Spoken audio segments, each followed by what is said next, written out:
Buds in Bloom's Flora ഫാംസിലേക്ക് എല്ലാവർക്കും സ്വാഗതം. ഇന്ന് നമുക്ക് മൈക്കോറൈസയെക്കുറിച്ച് സംസാരിക്കാം. മൈക്കോറൈസ എന്നാൽ വെസിക്കുലാർ ഹാർപ്പസ്കുലാർ മൈക്കോറൈസ, അതാണ് അതിൻ്റെ ഫുൾ ഫോം. ഇതാണ് മൈക്കോറൈസ. ഇത് കേരള കാർഷിക സർവകലാശാലയുടെ പ്രൊഡക്ഷനാണ്.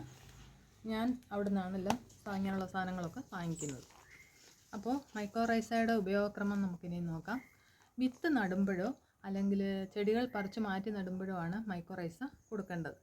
അപ്പോൾ ജൈവവളങ്ങളുടെ കൂടെയോ ചാണകത്തിൻ്റെ കൂടെയോ ഒക്കെ നമുക്കിത് ചേർത്ത് കൊടുക്കാം.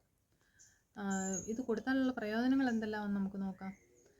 ഇത് കൊടുക്കുന്നത് വഴി മണ്ണിൻ്റെ ജലാംശം പിടിച്ചു നിർത്തുന്നത് വഴി വരൾച്ചയെ പ്രതിരോധിക്കാൻ ചെടികളെ സഹായിക്കുന്നുണ്ട്. പിന്നെ മണ്ണിൽ ലയിക്കാതെ കിടക്കുന്ന പൊട്ടാസ്യം, ഫോസ്ഫറസ്, നൈട്രജന് എന്നീ മൂലകങ്ങളെ വലിച്ചെടുക്കാൻ വേരുകളെ പ്രാപ്തരാക്കുന്നത് വഴി ചെടി കരുത്തോടെ വളരാനും സഹായിക്കും. ചെടികൾക്ക് നാശം വരുത്തുന്ന കുമിളുകളെയും നിമാവിരകളെയും തടയുന്നത് വഴി ചെടികൾക്ക് രോഗപ്രതിരോധ ശേഷി കൊടുക്കുന്നുണ്ട്. മൈക്കോറൈസ ഉപയോഗിക്കുന്ന രീതി നമ്മൾ നേരത്തെ ഒരു ഷോർട്ട് വീഡിയോ ചെയ്തിട്ടുണ്ടായിരുന്നു.